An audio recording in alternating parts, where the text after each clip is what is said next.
Bismillahirrahmanirrahim. Assalamualaikum warahmatullahi wabarakatuh.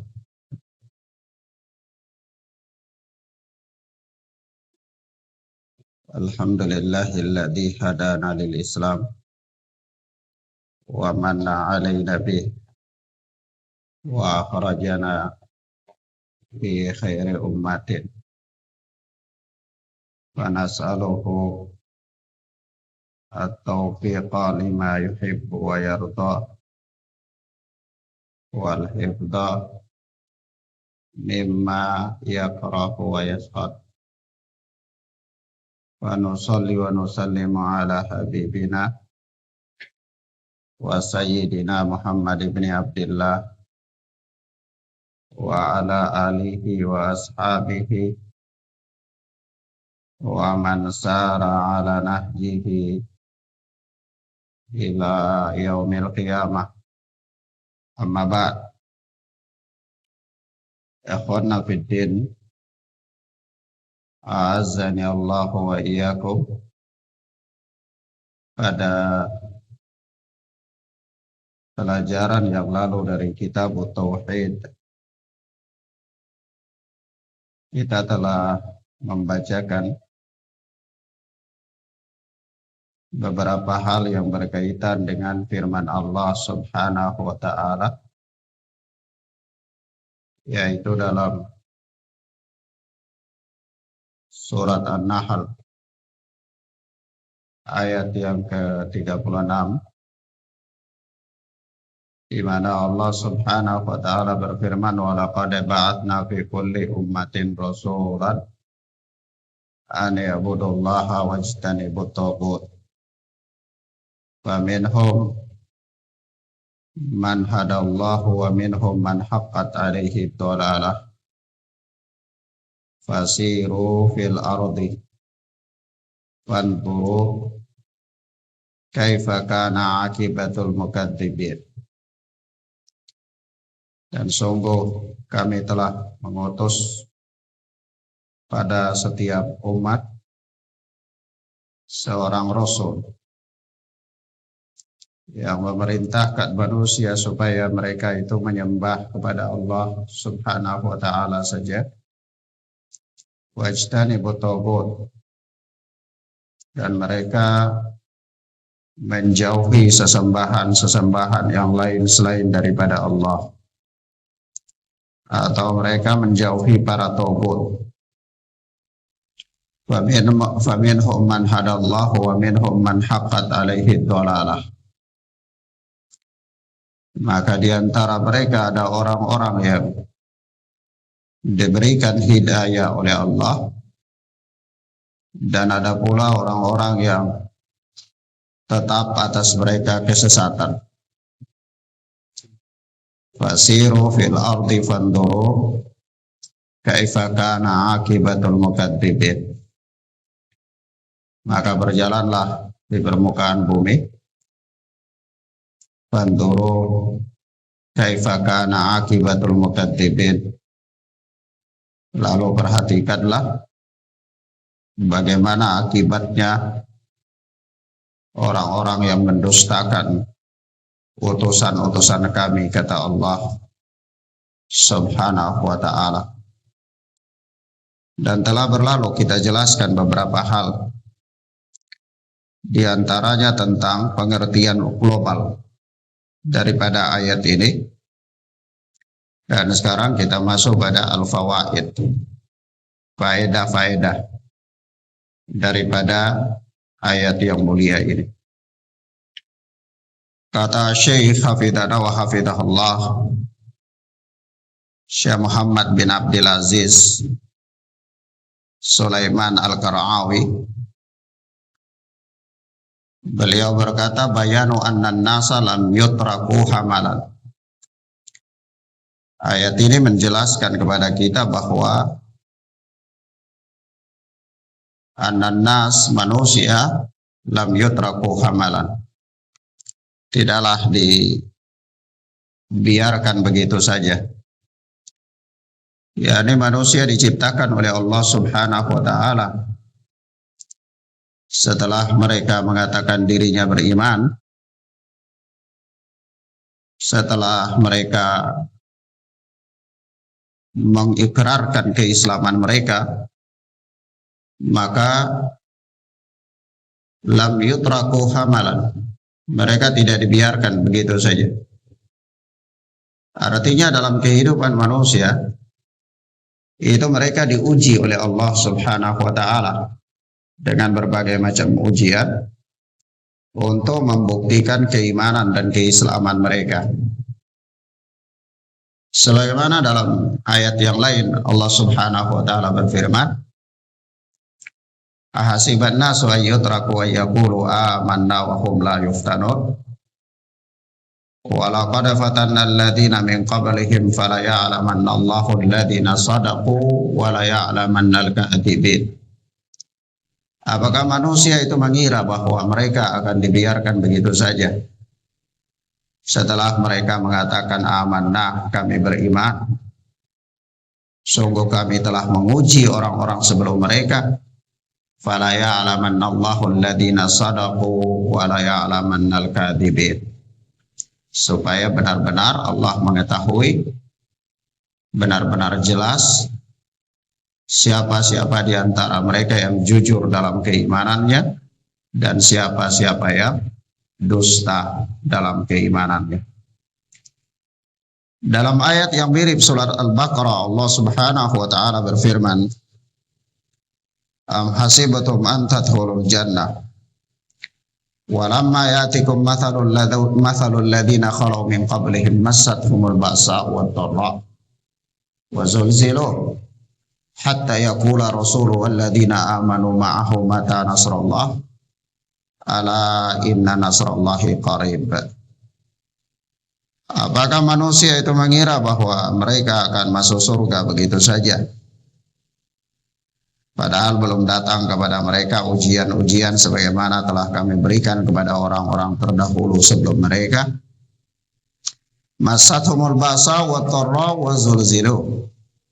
Orang-orang sebelum mereka yang mengatakan dirinya beriman itu diuji oleh Allah dengan al-faqr, kemiskinan, al-ba's, diuji oleh Allah dengan ad-dharra, penyakit-penyakit, diuji oleh Allah dengan apa? Zulzilu, digoncangkan oleh Allah dengan berbagai macam goncangan.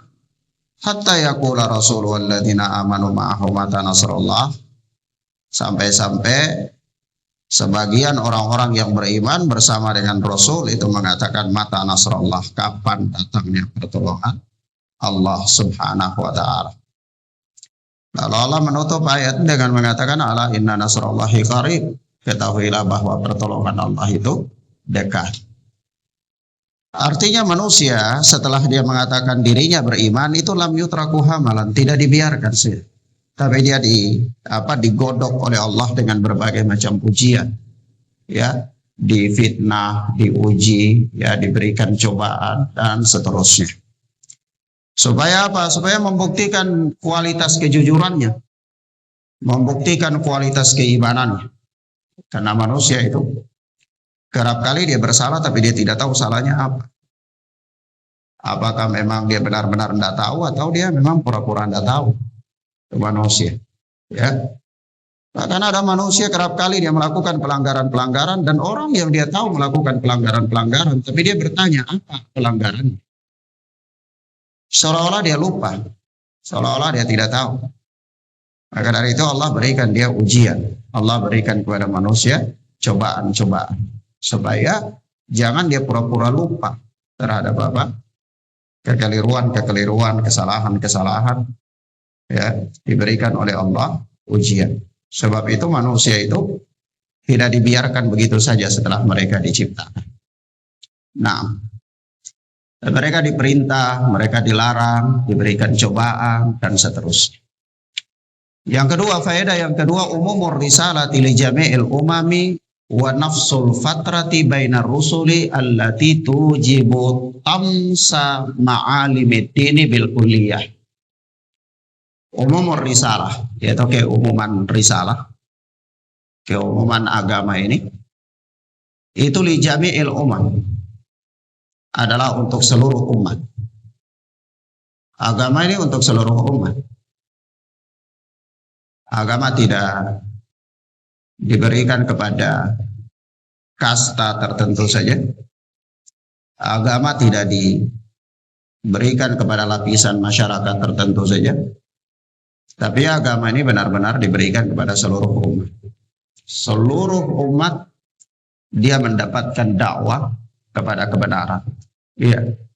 Dan dia berhak.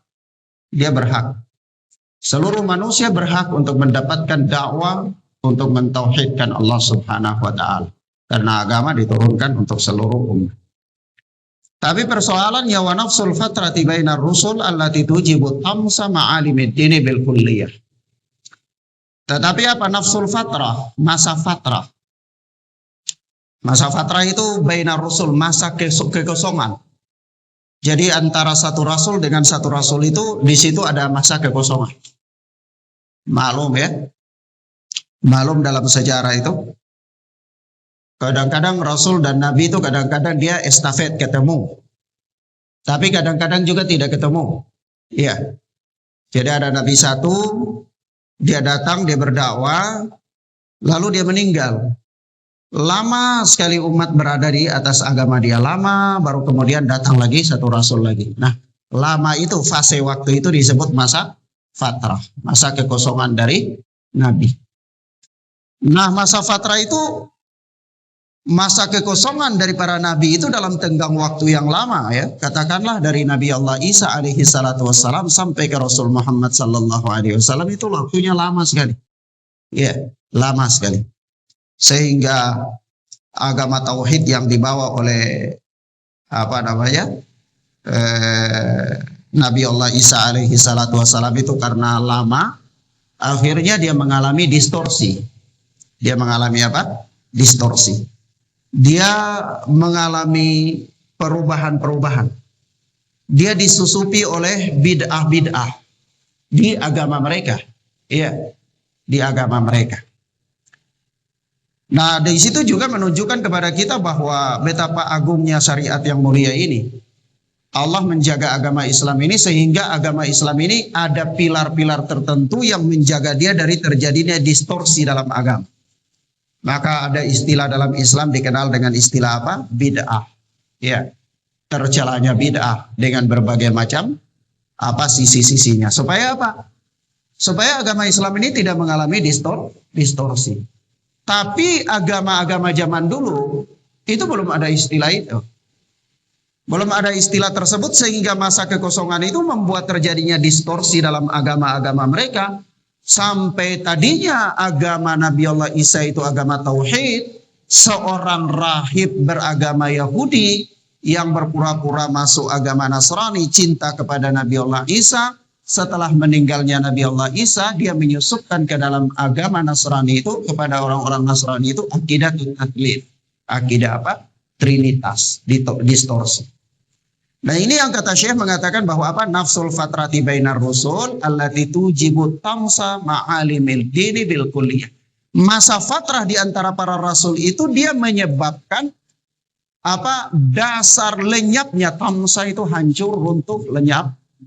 Itu ma'alim, yakni tanda-tanda, syiar-syiar dini bil kulliyah, agama secara keseluruhan.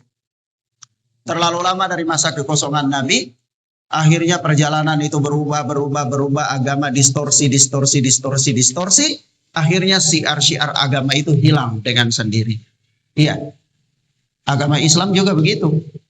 Agama Islam juga begitu, mengalami apa? Distorsi. Tapi karena Allah menjaga agama Islam, maka Allah melahirkan pada setiap abad seorang mujaddid untuk apa? Melakukan pembaharuan terhadap agama Islam ini. Iya. Maka adalah ulama-ulama ahli hadis untuk apa? Meneliti, oh ini hadis tidak benar, oh ini pemahaman tidak benar, dan seterusnya. Allah menegakkan agama ini, menjaga agama ini dengan melahirkan orang-orang demikian, supaya agama Islam ini tidak mengalami distorsi, sehingga agama Islam ini tidak hilang. Tidak apa? Tidak hilang. Agama Yahudi hilang, agama Nasrani hilang. Yahudi dan Nasrani itu bukan agama ya. Bukan nama agama, bukan. Itu penisbatan kepada apa? Saya sudah jelaskan di pelajaran Masailul Jahiliyah. Nasrani itu salah satu penisbatannya adalah kepada orang-orang yang menolong Nabi Allah Isa alaihi salatu wassalam. Ya, makanya ketika Nabi Allah Isa mengatakan apa? Qala Isa bin Maryam lil hawariyina man ansari ila Allah? Qala al hawariyuna nahnu ansarullah. Ketika Nabi Allah Isa itu katakan kepada teman-teman setianya, siapa yang bisa tolong aku, siapa yang bisa menolong aku untuk Allah, maka teman-teman setia Nabi Allah Isa itu mengatakan apa? Nahnu ansarullah. Maka dari situlah muncul istilah apa? Nasrani, ya, Nasara. Dia itu bukan nama agama, ya. Begitu juga Yahudi, ya, penisbatan, itu bukan nama agama. Tapi kemudian pada perkembangannya orang lebih enak,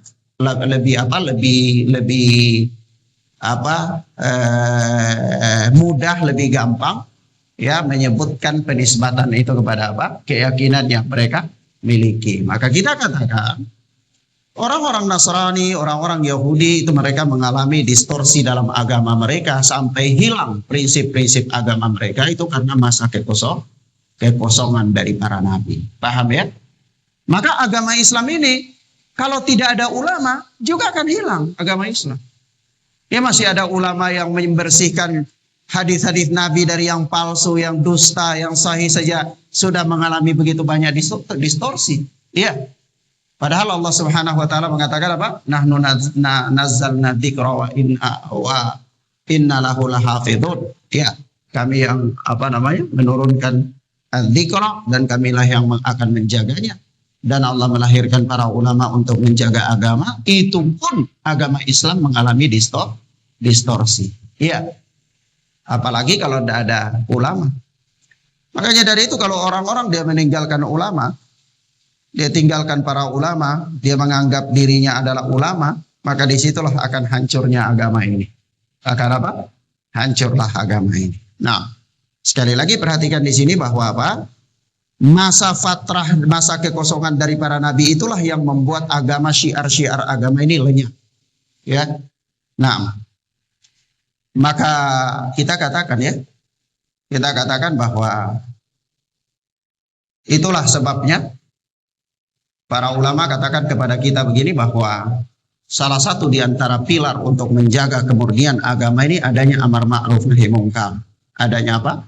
Amar ma'ruf nahi mungkar. Adanya perintah kepada yang ma'ruf, adanya larangan daripada yang mungkar. Seandainya tidak ada orang lagi yang menegakkan amar ma'ruf nahi mungkar, maka agama ini akan hilang. Agama ini akan hilang. Semua orang bersikap acuh tak acuh, semua orang bersikap tidak peduli, yang penting dirinya selamat, begitu dia mati, anak-anaknya tidak selamat. Ya, akhirnya habislah agama ini. Karena orang sudah tidak peduli lagi dengan apa? Amar ma'ruf nahi mungkar. Nah, begitu disebutkan dalam Sunan Abi Dawud, itu bahwa dulunya Bani Israel itu mereka punya ulama-ulama yang kalau mereka lihat kemungkaran mereka langsung batasi, ya ini mungkar, ini nggak benar. Mereka langsung lakukan langkah-langkah preventif, mereka nasihati, mereka cegah, mereka larang dan seterusnya. Tapi lambat laun alim-alim mereka itu sudah mulai menganggap biasa kadang-kadang duduk-duduk dengan orang yang melakukan kemungkaran. Akhirnya lama-lama sifat itu nggak enak muncul, sikap serba nggak enak itu apa namanya? Sungkan. Sebab sungkan itu muncul, akhirnya biarkan kemungkaran itu terus kemungkaran itu dia eksis, akhirnya hancurlah Bani Israel. Hancurlah apa? Bani Israel. Maka dari itu Allah isyaratkan dalam surat Al-Maidah, yaitu apa? Kanu la yatanahawna an munkarin fa'aluhu. Yaitu mereka tidak saling mencegah dari kemungkaran yang terjadi di tengah-tengah mereka. Iya. Nah. Baik, kemudian apa berikutnya? Faedah yang berikut daripada ayat ini yaitu kata Syekh, inna muhimmatar rusuli ad-da'watu ila ibadatillahi wal kuf. Inna muhimmatar rusuli ad-da'watu ila ibadatillahi wal kufru bima siwahu. Saya tadinya bingung mau kufri apa kufra. Taib wal kufru bima siwahu. Ya. Nah, yaitu apa? Waw di situ waw atofnya kepada mana? Ad-da'watu. Kembali kepada apa? Ad-da'watu. Yaitu apa? Inna muhimmatar rusul, yakni apa namanya? Perkara yang paling penting bagi para rasul. Ya. Yakni perkara yang prioritas bagi para rasul. Itu adalah ad-da'watu ila ibadatillahi wal kufru bima siwahu. Jadi memang perkara yang paling penting bagi para rasul itu bukan duduk ngopi. Ya. Bukan duduk setiap hari dengan ustadz ngopi-ngopi nggak belajar, bukan. Ya. Tapi apa perkara paling penting bagi para rasul itu dakwah kepada Allah. Nggak boleh ada perkara-perkara ngopi menghilangkan dia dari belajar, nggak boleh. Nggak boleh ada perkara apapun yang menghilangkan dia daripada dakwah kepada Allah, nggak boleh. Kenapa? Karena para rasul itu ambisi mereka hanya apa? Dakwah. Dakwah untuk apa? Dakwah untuk Allah, menegakkan agama Allah. Apalagi seorang dai. Seorang dai habis-habis waktu main badminton setiap hari. Ya, seorang dai habis-habis waktu main bola setiap hari. Bukan. Enak banget jadi dai. Ya. Para nabi saja habis usia mereka. Para nabi habis usia mereka, nggak sempat. Ya, meluk-meluk istri cuma berapa menit doang. Ya, bukan setiap hari meluk istri dari pagi sampai malam, dari pagi sampai malam. Ya, dakwah nggak sampai ke umat. Dakwah nggak sampai ke umat. Ya, kenapa? Karena perkara paling besar bagi mereka, ambisi paling terbesar bagi mereka, tujuan paling terbesar bagi mereka, perkara yang tidak bisa menghalangi mereka dari apapun adalah apa? Dakwah kepada Allah. Jadi kalau urusan dunia mereka bertentangan, berbenturan waktunya dengan dakwah, ditinggalkan urusan dunia. Urusan dakwanya nomor pertama. Urusan apapun, kalau bertentangan dengan urusan dakwah, maka urusan dakwah yang pertama. Urusan dakwah yang pertama.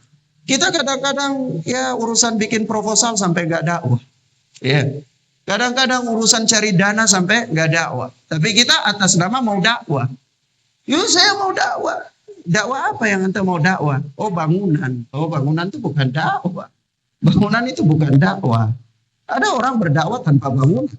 Orang berdakwah tanpa bangunan. Bangunan itu cuma sarana saja. Jangan sampai Anda sibuk dengan sarana.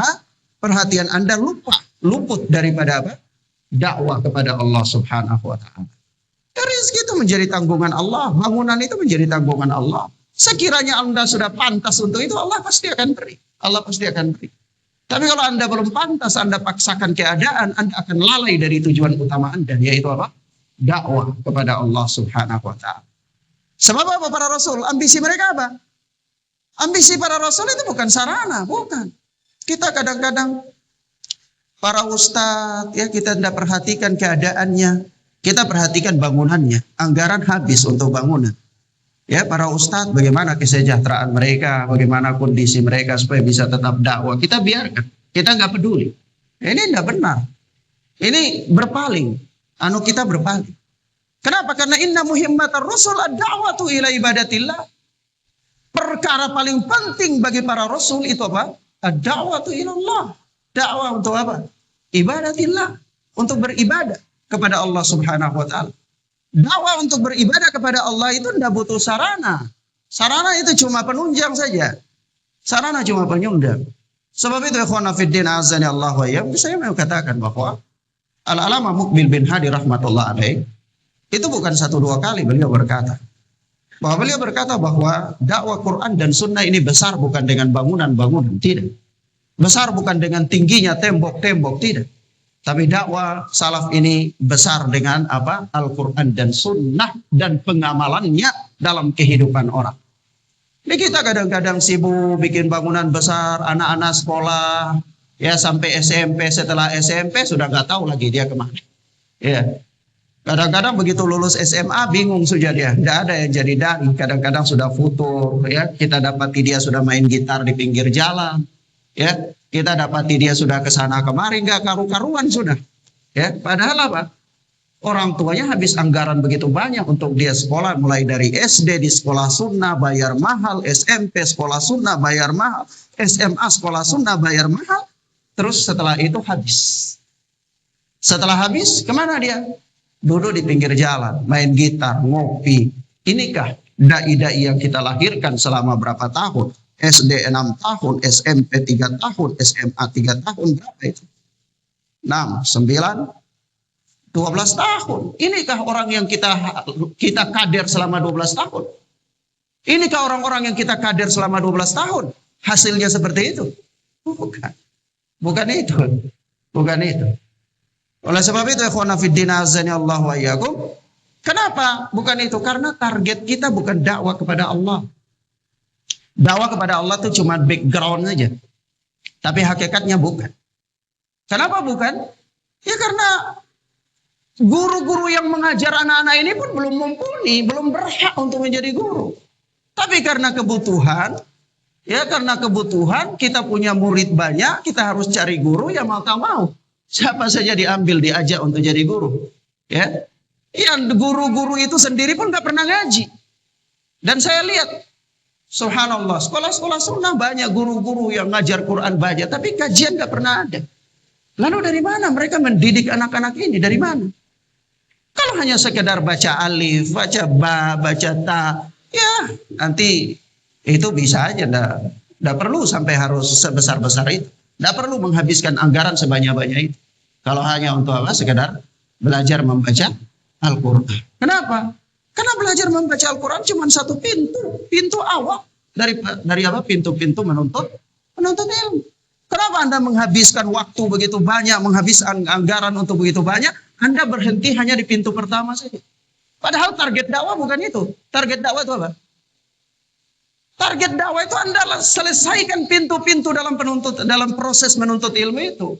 Apa pintu-pintu dalam proses menuntut ilmu? Disebutkan oleh guru saya dalam Al-Fawaqih Al-Jaliyah, Syekh Muhammad Mani, ketika beliau membawakan komentarnya Al-Imam Al-Khatib Al-Baghdadi, bahwasanya pintu-pintu dalam menuntut ilmu itu pertama Al-Quran, kedua sunnah, ketiga tarikh, keempat membudayakan diri untuk mengamalkan agama itu. Kita kadang-kadang melihat sama saudara-saudara kita, murid-murid, ya santri-santri, itu dia ada di masjid-masjid sunnah cuma waktu dia sekolah. Selesai itu dia sudah ada di masjid-masjid bid'ah. Dia nggak tahu. Dia tidak bisa membedakan al-iqtisadu fi sunnati khairun min ijtihadil fi bid'ah. Sedikit dalam sunnah lebih baik daripada banyak dalam bid'ah. Dia tidak bisa membedakan mana masjid sunnah, mana masjid bid'ah. Dia nggak bisa. Sehingga sembarangan saja. Dia tidak punya skala. Kenapa? Karena dia tidak mengerti prinsip-prinsip dalam dakwah itu. Dia nggak ngerti. Maka dari itu sekali lagi kita katakan inna muhimmatar rusuli ad-da'watu ila ibadatillahi wal kufru bima siwa. Sesungguhnya inti dakwah, ambisi paling terbesar, perkara yang paling penting bagi para rasul adalah ad-da'watu ila ibadatillah. Dakwah untuk ibadah kepada Allah. Dakwah untuk ibadah kepada Allah. Dakwah untuk ibadah kepada Allah itu apa? Dakwah kepada ibadah kepada Allah itu menguasai pertama rukun Islam. Kedua rukun iman. Coba Anda boleh tanya kepada Anda anak-anak yang lulus tahfidzul Quran. Tanyakan kepada dia. Anda sudah paham gak tentang takdir dengan benar? Mungkin dia belum paham. Padahal dia menghabiskan waktu 3 tahun belajar Al-Quran. Menghafal Al-Quran. Saya tidak mengatakan bahwa itu tidak penting. Itu penting. Tapi saya mengatakan itu adalah satu pintu. Jangan sampai Anda fokus pada pintu pertama, Anda melupakan pintu kedua, pintu ketiga, dan pintu seterusnya. Dalam apa? Menuntut ilmu. Mafhum ya, ikhwan? Paham ya? Anda, anak-anak Anda belajar, coba saya mulai katakan, tanyakan kepada orang tua. Kalau Anda tanya kepada anak-anak Anda yang sudah sekolah 3 tahun di sekolah sunnah, sudah sekolah 6 tahun di sekolah sunnah, pulang ke rumah, tanyakan dia, apa sih proses-proses hari kiamat itu?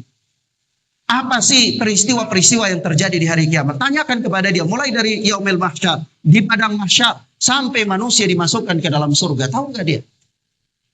Saya yakin dia belum tahu. Iya. Tanyakan kepada dia, apa prinsip dakwah tauhid? Saya yakin dia belum tahu. Maka dari itu apa? Saya ingin katakan lagi, bahwa ingat, dakwah kepada Allah, ibadah kepada Allah, itu bukan hanya sekedar kita katakan mentauhidkan Allah, bukan.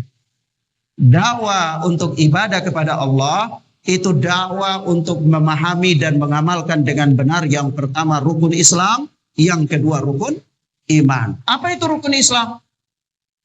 Anda paham dengan benar kalimat tauhid, la ilaha illallah, rukun-rukunnya, syarat-syaratnya, konsekuensinya, pembatal-pembatalnya.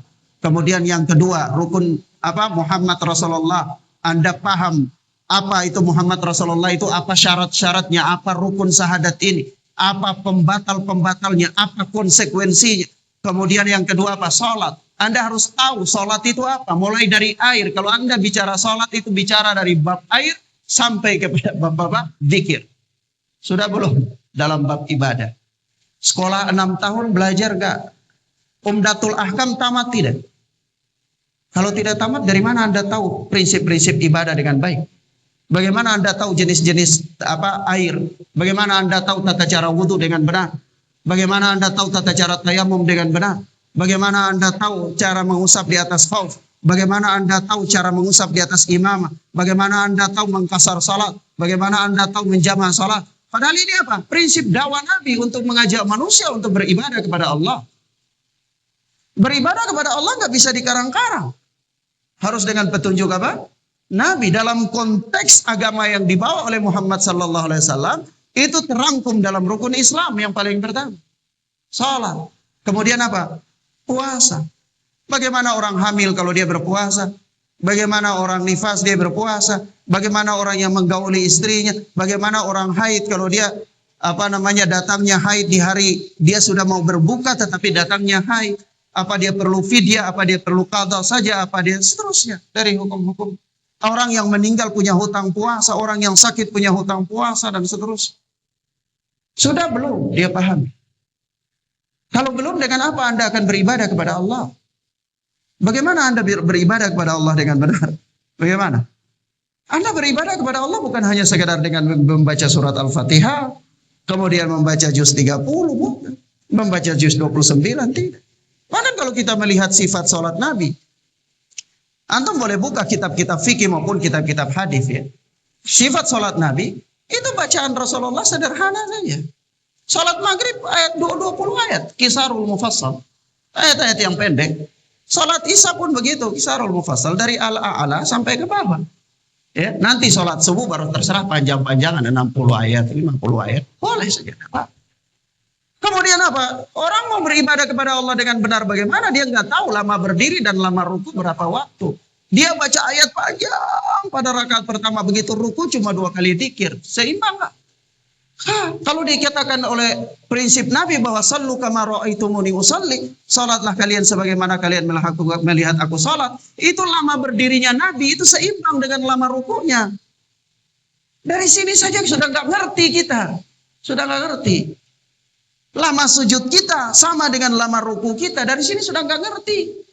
Lalu dengan apa kita dakwah kepada Allah Subhanahu wa taala? Untuk apa habis uang banyak orang tua masuk pesantren, masuk pondok, ya 3 tahun, 6 tahun, 9 tahun, 12 tahun. Kalau tentang sifat sholat Nabi saja dia belum tahu dengan benar. Dia belum tahu dengan benar. Maka dari itu apa? Tujuan daripada dakwah para rasul itu manusia beribadah kepada Allah Subhanahu wa taala. Maka dari itu Mahat itu buatlah kurikulum dia sehingga anak-anak itu bisa beribadah kepada Allah dengan benar. Bisa beribadah kepada Allah dengan benar. Ya. Nah, jangan sampai kita lihat dia begitu sholat jahriyah panjang, sholat siriyah langsung tek cepat seperti ayam mematuk. Apa maksudnya? Jahriyah panjang supaya orang lihat bacaannya bagus gitu. Ketika siriyah cepat seperti ayam mematuk karena orang nggak dengar bacaannya. Nah, ini masalah. Oleh sebab itu apa? Dakwah kepada Allah. Puasa, kemudian zakat, dia harus tahu zakat mal. Zakat mal itu apa saja? Siapa yang mustahik? Berapa banyak bentuk harta-harta yang harus diberikan zakat mal? Hewan kalau dibeliarkan begitu saja zakatnya bagaimana? Kalau diberi makan zakatnya bagaimana? Tumbuhan kalau disiram dengan air zakatnya bagaimana? Kalau enggak disiram zakatnya bagaimana? Hari ini orang belajar 9 tahun, dia ketanyakan ke dia tahu nggak? Tahu nggak? Saya yakin dia belum tahu. Saya yakin dia belum tahu. Lalu dengan apa? Itukah yang Anda katakan bahwa Anda kader orang supaya bisa beribadah kepada Allah? Bukan. Anda bukan kader orang. Tapi Anda sedang berbisnis dengan agama. Anda sedang berbisnis dengan agama. Makanya ikhwan fiddin azani Allah wa iyyakum, perhatikan lagi. Mengkader orang itu mestinya 4 tahun, 5 tahun dia sudah bisa paham. Dia sudah bisa paham. Kalau 9 tahun, 10 tahun. Makanya dari itu kalau kita dulu, di tadribut duat dulu itu masanya 4 tahun. 4 tahun lulus, dia sudah bisa jadi dai. Dia sudah bisa jadi dai tapi ngajarnya di kampung-kampung. Nanti dia belajar lagi, keluar lagi, baru lagi dia boleh. Tapi sekarang ini anak-anak coba antum tanya, dia sudah 4 tahun, sudah 5 tahun, sudah 6 tahun, apa yang dia bisa? Apa yang dia bisa? Belum tentu dia bisa. Kita tanya dia, wajhun ikhtilaf, di mana sisi-sisi perbedaan pendapat di antara para ulama, nggak tahu. Akhirnya karena modal bahasa Arab jadi nukil sana, nukil sini, nukil sana, nukil sini. Akhirnya apa? Kacau lah dakwah ini. Kenapa? Karena dia belajarnya tidak taksil. Belajarnya tidak apa? Taksil. Pondasi-pondasi ilmu dalam belajar itu tidak kokoh, tidak bertahap. Tidak apa? Bertahap. Maka perhatikan, begitu juga. Setelah itu haji. Setelah haji bagaimana kalau orang itu dia haid, dia belum tawaf. Tapi dia nggak punya waktu tinggal, dia harus pulang. Dia harus tawaf dengan dalam keadaan haid atau dia harus bagaimana? Jadi masalah. Ya, dan seterusnya. Kemudian pindah lagi rukun iman. Dia harus kuasai iman kepada Allah, iman pada rububiyah, uluhiyah, asma wa sifat, malaikat bagaimana alamnya malaikat itu, kemudian apa sih malaikat, bagaimana sifat-sifat mereka, apa kerja mereka, dan kemudian seterusnya kitab-kitab, kemudian nabi-nabi, rasul-rasul dan seterusnya sampai hari kiamat, peristiwa-peristiwa hari kiamat. Itulah yang dimaksudkan dengan apa? Dakwah untuk beribadah kepada Allah Subhanahu wa taala. Dari semua perkara unsur-unsur yang ada itu, tentu unsur yang paling penting adalah mengesahkan Allah Subhanahu wa taala dalam beribadah kepada Allah. Itu yang paling penting. Lalu kemudian ada ibadah-ibadah. Karena setelah Islam, Anda harus punya kewajiban-kewajiban dalam Islam. Anda harus punya kewajiban-kewajiban dalam apa? Dalam Islam. Kemudian di sini disebutkan bahwasanya al-kufru bima siwa, mengkufuri sesembahan-sesembahan selain daripada Allah. Maka kita katakan, ya, kalimatut tauhid itu terdiri dari beberapa unsur. Unsur yang pertama, dia memberikan peribadatan itu hanya kepada Allah. Yang kedua, dia mengkufuri peribadatan selain daripada Allah. Yang ketiga, dia berlepas diri daripada apa? Sesembahan-sesembahan yang lain selain daripada Allah. Jadi di situ ada unsur, harus ada unsur al-bara'ah. Ada unsur berlepas diri. Tidak boleh hanya dia memberikan tauhid itu kepada Allah, kemudian dia mengingkari selain daripada Allah, tapi dia tidak berlepas diri, itu tidak boleh. Harus ada unsur berlepas diri dari sesembahan-sesembahan yang lain selain daripada Allah. Sebab itu Nabi Ibrahim berkata begini, inna bura'a'u minkum wa mimma ta'buduna min dunillah. Kami berlepas diri dari kalian dan berlepas diri dari apa-apa yang kalian sembah selain daripada Allah Subhanahu wa taala. Surat Al-Mumtahanah. Iya. Berlepas diri dari apa? Inna bura'a'u minkum, berlepas diri dari kalian. Kenapa? Berlepas diri dari ahlul kufur. Tidak boleh ada cinta loyalitas kepada ahlul kufur. Tidak boleh. Harus ada apa? Berlepas diri dari mereka. Tidak boleh datang ke viharanya ahlul kufur kemudian pakai lonceng, kemudian goyang-goyang kepala khusyuk. Tidak boleh. Tidak boleh. Itu tidak ada berlepas diri dari ahlul kufur. Tidak ada. Tidak boleh. Karena apa? Konsekuensi daripada memberikan ibadah kepada Allah itu apa? Harus apa? Bara'atu minal kufri wa ahli. Berlepas diri dari kekufuran dan dari ahli kufur itu. Orang-orang yang mengkufuri Allah Subhanahu wa taala itu. Makanya ada namanya apa?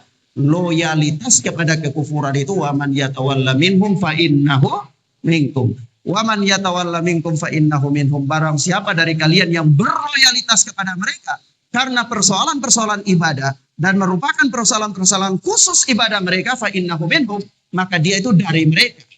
Dia dari mereka, kata Allah Subhanahu wa taala. Kufur enggak?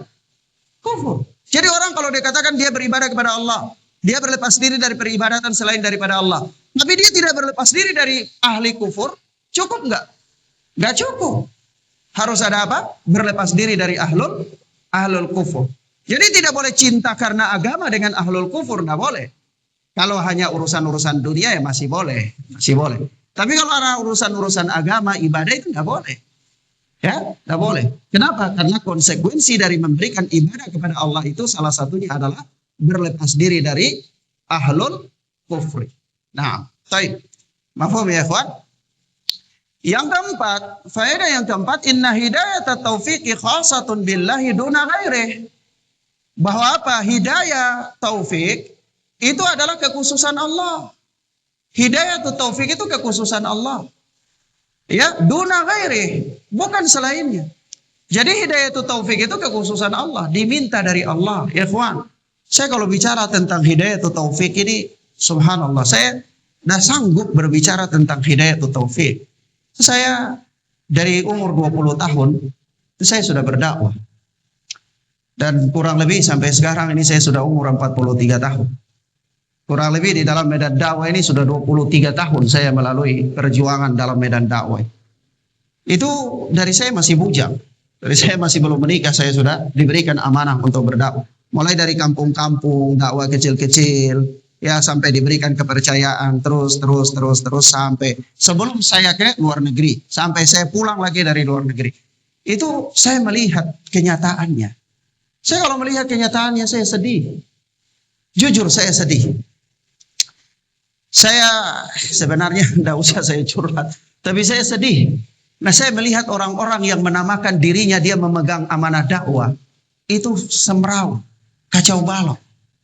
Dan mereka seolah-olah tidak takut pertanggungjawabannya di sisi Allah Subhanahu wa taala. Ya. Dan bahaya. Dan saya sebagai seorang guru dan sebagai seorang saudara, saya nasihatkan kepada Pak Nur, ya. Ini beban, tanggung jawabnya di akhirat besar, ya. Tanggung jawab terhadap masjid ini besar, tanggung jawab terhadap dakwah besar, ya. Tanggung jawab terhadap nama dakwah yang kita pikul itu besar. Sudah siap nanti kalau Anda ditanya di hadapan Allah tentang itu. Apa yang Anda perbuat? Apa yang Anda lakukan? Lalu kalau kita katakan, ya Ustadz saya berdakwah, lalu Allah katakan, kau bohong, kau dusta, kau bukan berdakwah. Lalu bagaimana keadaan kita? Allah lebih tahu tentang keadaan kita. Saya tidak menjustis orang, tetapi saya kemudian mengatakan kepada diri saya pribadi bahwa ini bahaya. Ini bahaya. Kalau kita bicara tentang hidayah atau taufik ini, subhanallah. Banyak sekali orang yang berlomba-lomba di dalam dakwah ini. Banyak sekali orang yang mengurus urusan dakwah ini. Banyak sekali. Ini berbeda dengan tahun-tahun 90-an. Tahun-tahun 90-an yang mengurus dakwah ini hanya para ahlinya saja. Para ahlinya saja. Karena memang dakwah ini habis dakwah makan kacang rebus. Ya, itu sudah paling syukur. Kalau enggak, dakwah habis dakwah pulang sendiri. Pulang sendiri. Tapi sekarang ini habis dakwah dapat amplop. Ini yang masalah.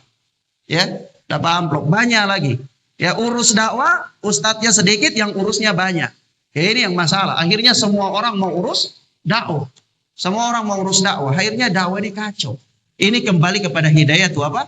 Taufik. Hidayah itu taufik. Maka saya sering mengatakan tanggung jawab di hadapan Allah. Siapkan jawaban Anda. Siapkan jawaban Anda di hadapan Allah Subhanahu wa taala. Maka dari itu berdoa. Berdoa kepada Allah supaya Allah berikan petunjuk. Allah Subhanahu wa taala, orang-orang sekarang saya ingin katakan begini, saya pernah ada seorang ustadz dia curhat. Dia bilang orang-orang sekarang ini kalau kita suruh dia jadi imam, dia bilang dia belum mumpuni. Kalau kita suruh dia ngajar, dia bilang dia belum mumpuni. Tapi kalau kita suruh dia jadi DKM, dia bilang dia mumpuni.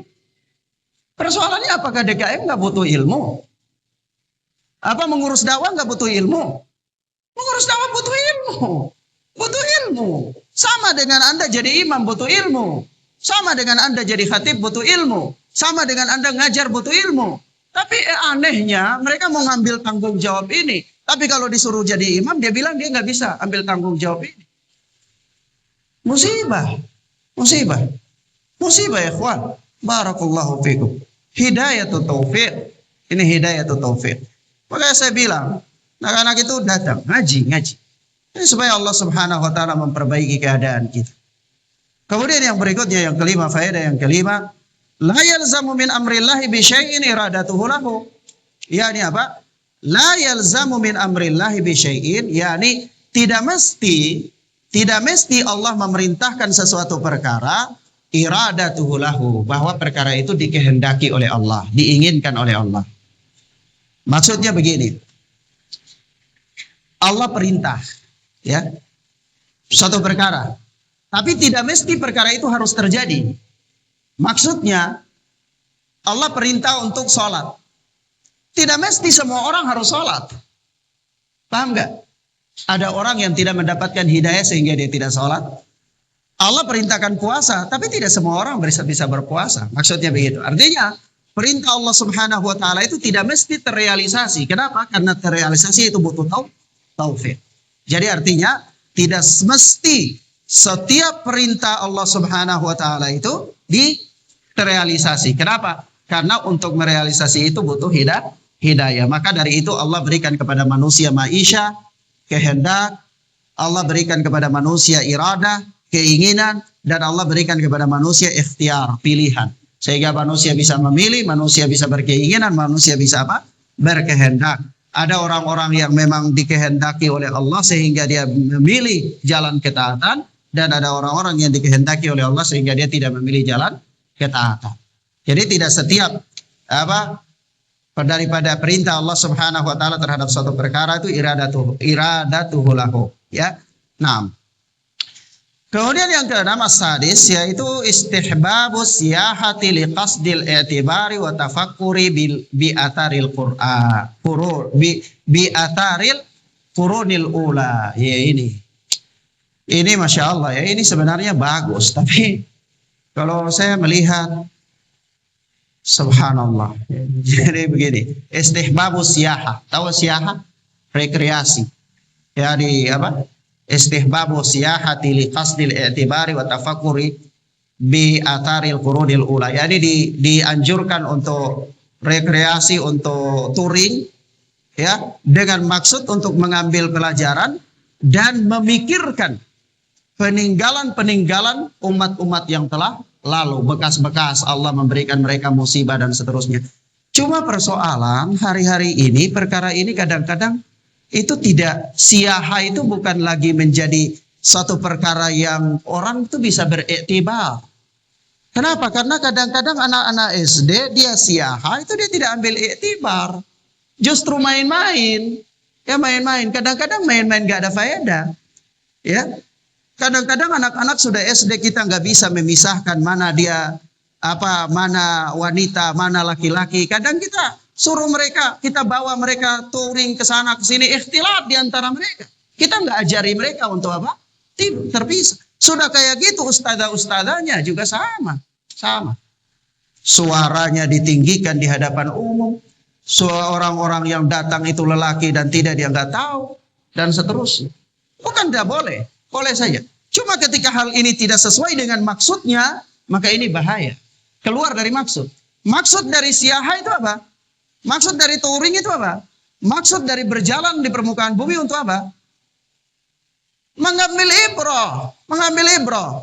Persoalannya ketika sekolah-sekolah pendidikan melakukan itu, mampu nggak, ada ibrah nggak yang diambil? Ada nggak? Atau hanya sekedar perkara untuk membuang-buang waktu saja? Perkara untuk menghabiskan waktu, perkara untuk menambah supaya pendidikan itu kelihatan keren, ada waktu siyahahnya. Bukan itu. Karena apa? Siyaha itu adalah supaya apa? I'tibar. Rasulullah sallallahu alaihi wasallam ketika bersabda kepada Bilal, apa kata beliau? Arihna bis shalah ya Bilal.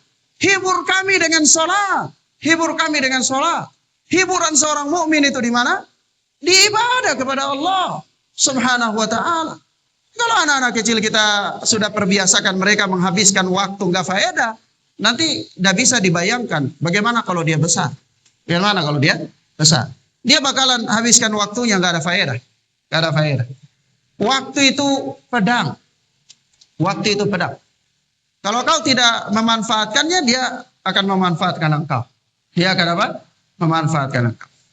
Maka saya ingin katakan, tidak ada orang alim yang dia lahir dari membuang-buang waktu dalam kehidupannya. Tidak ada. Saya pernah hidup mendampingi para ulama. Saya mendapati mereka makan saja tidak sempat. Kenapa? Habis waktu mereka dengan mutalaah. Kenapa? Tanggung jawab mereka terhadap umat. Terhadap umat. Kita sekarang banyak waktu yang kita habiskan. Makanya kita katakan di sini, kalau dikatakan siyaha boleh nggak rekreasi? Boleh. Tapi tujuannya apa? Tujuannya apa? Untuk apa? Mengambil pelajaran, mengambil iktibar, ya, melihat bagaimana tanda-tanda kekuasaan Allah, bagaimana kondisi ini dan kondisi itu dan seterusnya, ya. Boleh juga siaha untuk lihat-lihat ikan di lautan, bisa juga. Tapi jangan sampai terlalu habis waktu banyak di lautan, ya. Nah, nanti nggak bisa dakwah, nggak bisa dakwah. Sampai ke daratan sudah pusing karena waktu sudah terlalu habis banyak di lautan, ya. Nah, sebab itu istihbabu siyahati liqasdil i'tibari wa tafakkuri bi atharil qurunil ula. Yaitu apa? Dianjurkan untuk siyaha, untuk rekreasi dengan maksud mengambil pelajaran dan memikirkan ya bekas-bekas peninggalan umat-umat terdahulu, ya. Boleh kita lihat bagaimana Allah memberikan bencana kepada mereka, ya. Bagaimana Allah memberikan kemakmuran kepada mereka dan seterusnya dan seterusnya. Baik. Ilahuna ikhwana fiddin azani Allah wa iyyakum. Terakhir, ya, munasibatul ayati li tauhid, korelasi ayat dengan tauhid itu apa?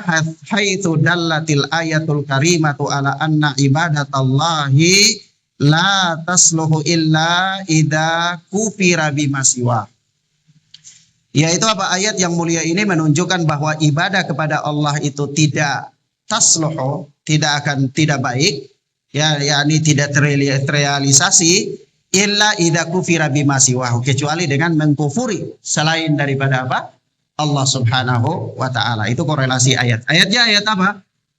Wa laqad ba'atsna fi kulli ummatin rasulan an ya'budullaha wajtanibut taghut. Baik. Akhwana fiddin azani Allah wa iyyakum. Di sini beberapa hal yang kita bacakan dari Syekh. Adapun catatan tambahan insyaallah nanti saya sampaikan pada pertemuan berikutnya biidnillahi ta'ala. Wallahu ta'ala a'lam bis-shawab. Sallallahu ala nabiyina Muhammad wa ala alihi wasallam. Subhanakallahumma bihamdika asyhadu an la ilaha illa anta astaghfiruka wa atubu ilaik. Assalamualaikum warahmatullahi wabarakatuh.